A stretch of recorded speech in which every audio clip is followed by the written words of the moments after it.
What's up, guys? How are you? Welcome into a Thursday morning edition of the Daily Juice podcast with me, Matt Perrault, at Sports Talk Matt on Twitter to follow me. The BetMGM offer is always above me on the YouTube video for BettingPros on YouTube. Your $10 bet wins $150. Juice 150 on the promo code when you sign up for a new account, not valid in Nevada with BetMGM. All right, so a 2-1 night. So 2-1, 1-1-1, 2-1. Not a bad week. I mean, we're not, building mansions off the wins we're getting, but wins are wins. Not going to shake a stick at it. I'll take 2-1 for the rest of my life. As I said before, every single night, 2-1. I'll be phenomenally happy with it. But since this is the second to last Thursday, and we enter into the final week of me hosting the Daily Juice, I'm going to push a little bit here, and I'm going to try to be a little bit more aggressive with a couple of plays and try to look for some plus money and some games I like and some bets I'm going to make. It could all blow up in my face. You can fade this if you want. But given the fact that, I didn't bet it officially, but I went 0-2 on the hockey game last night. I had first period over 1.5, and I had Tampa to win the game. I've missed my last 7 bets. I am done betting on hockey. Okay, that is it. We'll watch the series. I'm done. We'll ride out the plus 160. About to go 0-8 on the Cup Finals, which is reminiscent of what happened to me in the postseason back in the NFL a couple of years ago, where I couldn't get an NFL playoff bet right, and then I went 8-0 in the Super Bowl. Well, there is nothing after this to kind of make up for this ridiculously cold streak in the Stanley Cup. And I'm going to take my 47-47 officially, and I'm going to move on out, okay? I'm not doing anything else. I'm going to watch these games. I'm done.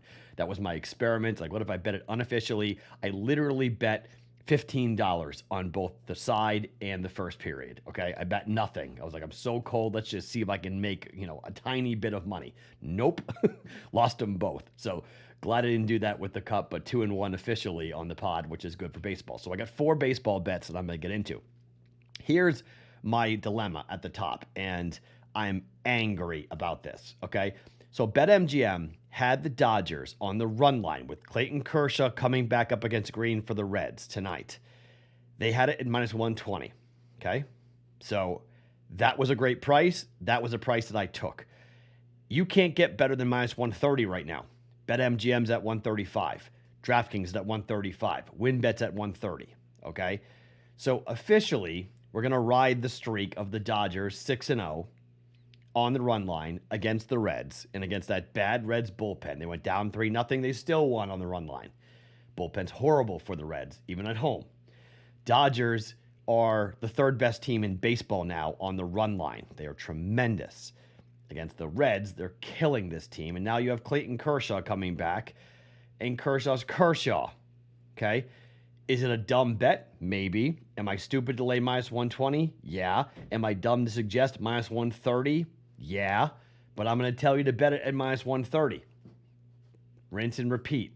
Keep on betting it until it doesn't hit. 6-0 is 6-0. So the first bet, not a big handicap here. Dodgers on the run line against the Reds, who are a bad team against the run line, and the Dodgers are the third best team in baseball with Clayton Kershaw on the mound now. So I hate laying this much juice on the run line, despise it, but I'm going to keep playing it officially here. Another bet on the Dodgers, minus 130 on the run line up against the Cincinnati Reds. Green's not a horrible pitcher. I mean, I'm not going to sit here and say that I'm nervous, because I'm not, because the offense for the that's what, back-to-back 8th innings. They've scored 4 runs in the last 2 games. So they're just doing what they have to do. They're scoring at will. It's really kind of easy for the Dodgers here. Hunter Green going for the Reds is 3-7 with a 5.26 ERA. Okay, not great, not horrible. He's lost his last 2 starts, 3 of his last 4 starts. Gave up 4 earned runs at home to Milwaukee the last time he pitched in 5 innings, and he lost. So Kershaw's Kershaw, and you're going to deal with Clayton Kershaw here. 4-1 with a 2.08 ERA. He pitched well his last time out on the 17th of June. 5 innings, 1 earned run. Time before that against the Giants on the road. 4 innings, 2 earned runs. Should be like a 6-2 win here for the Dodgers on the run line. Lays minus 130. It's juicy, but let's keep going with this. We've been on it the last 2 days. Let's go for a third straight time with the Dodgers on the run line. All right. I'm going to talk about games and teams that I like here. Not a big slate, but there's 4 games I am betting and I have bet. Early start time If you are watching this on the West Coast, early start time, getaway day in Pittsburgh, Pirates and the Cubs. Quintana going for the Pirates up against Justin Steele for the Cubs. So 14-5, the win for the Cubs yesterday. We had the overplay on that. I like it. Even money on the Pirates money line. So the Pirates won game 1, 12-1, game 2, 7-1. They got smacked in game 3. But I actually think they got a pitching advantage here with Quintana going to the mound here, who has been decent. 3 earned runs against the Giants, 4 earned runs against the Braves, 4 earned runs against the Tigers, 2 against the Dodgers, and 2 against the Padres. He's going about 5 and a third most starts. I like the offense a lot for the Pirates. It went cold a little bit yesterday, and as we talked about on the podcast yesterday, the dude going for the Pirates was a complete gas can. I mean, the guy had an ERA of 4 at AAA, got lit up in the second inning for 7 runs. It was over, and he was going to hit the over. The kid that they got throwing, this Justin Steele kid, is not bad. 2 earned runs, 1 through 7 innings, 1 earned run, 3 earned runs, gave up 7 earned runs back on the road to the Reds 5 starts ago. He's pitched his last 4 games at home. Last road start was 2 innings, 7 earned runs. Not a great road pitcher. Better at home at Wrigley. This game's on the road at the Pirates. I've got even money on the Pirates on the money line. I'm going to jump in. I'm taking the Pirates on the money line. I think the Pirates win this. They're 16-20 at home, 13-18 for the Cubs. I think they take 3 out of 4 against Chicago. I'm going to go with the Pirates to win the 4th and final game of this series. Day game, 12:35 Eastern Time start. Pirates win here. Even money on the money line. I like them to get a W here with some plus money or even money.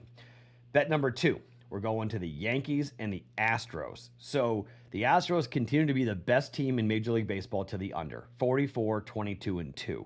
Yankees are pretty good as well, 36-32-1 to the under. The Yankees have the better pitcher going here today, but the Astros have a pretty good one going as well. It's a 7:05 Eastern Time start, 4:05 Western Time. Jameson Taillon going 2.70 ERA against Framber Valdez, 2.78, 8-1, Taillon, 7-3, Valdez. These guys go deep in games. These guys are very, very difficult to beat. It's at least 5 in a row for Taillon, who's won. He's 8-1 on the year. He's won. The Yankees have won now 1, 2, 3, 4, 5, 6, 7, 8, 9, 10, 11 of 12 games that Jameson Taillon has pitched, okay? It's been very, very good. Yankees are a little bit of a slight favorite. Framber Valdez, though, is a good pitcher and has been good for the Astros this season. Astros are 23-14 straight up on the road this year. It's pretty darn impressive for the Astros. But generally speaking, they play lower scoring games. And when you have 2 pitchers like this, and Framber Valdez, who's gone 6 innings, 9 innings, 7 innings. I mean, pretty much it's 2 earned runs in 6 innings for this guy every time he pitches. I like the under. I think the under is the play here with the Yankees and the Astros. I think we're going to see a low-scoring game. This could be a 4-2 type of game for one of these 2 teams to come up and win it. The Astros, by the way, are 7-2 as underdogs this year. So when they're dogs, they tend to be pretty good. I just think when you're looking at totals here and looking at the 2 teams that generally play to the under are now facing off against each other, you may get 9. I mean, the public can't come in and bet this, and you may see some overplays that moves the number here. But 8.5 minus 110 on both sides. I'm taking the under 8.5 for the Yankees and the Astros. And finally, like I mentioned, I'm looking for some plus money opportunities here as we're going to push a little bit. Giants are dogs. Plus 125 dogs at Atlanta. So they've been walked off twice over this 4-game series. They won 12-10, and then they've been walked off 2-1, and they were walked off 4-3. Now, Alex Wood's going for the Giants, and I like Alex Wood. Again, early start time, 9:20 Western time, first pitch. A little scary for a Giants team playing that early in the morning. Kyle Wright going for the Braves. Kyle Wright 7-4 with a 2.94 ERA, but Kyle Wright in his last start gave up 5 earned runs on the road at the Cubs. 6 innings, 11 hits, 5 earned runs. Not a great last start for him. ERA is under 3, however, and that's why you're getting the plus 125 with Alex Wood. I think the bats come to life here. It may take a little bit to get into the bullpen for the Giants, but I think the Giants are angry about getting walked off here against the Braves. Got plus 125 money on the Giants. I'm going to take a flyer here on the Giants to split this series at 2 games apiece with Atlanta. Maybe it blows up my face. Maybe this is a bad day. I don't know. But I'm taking the Giants on the money line. I'm going to take them with their 19-16 road record to not lose 3 of 4 on the road to the Braves. Little, seesaw, zigzag theory going with the Giants here to take game 4 of this best of 7 series against Atlanta. So, all right, 4 bets for you on the baseball slate. Dodgers run line, minus 130. Yikes. Padres money line, even money. Yankees and the Astros under 8.5 at minus 110. And the Giants money line at plus 125. My name is Matt Perrault. Follow me on Twitter at SportsDocMatt. Each and every morning, it's the Daily Juice Podcast. Always being brought to you by BetMGM.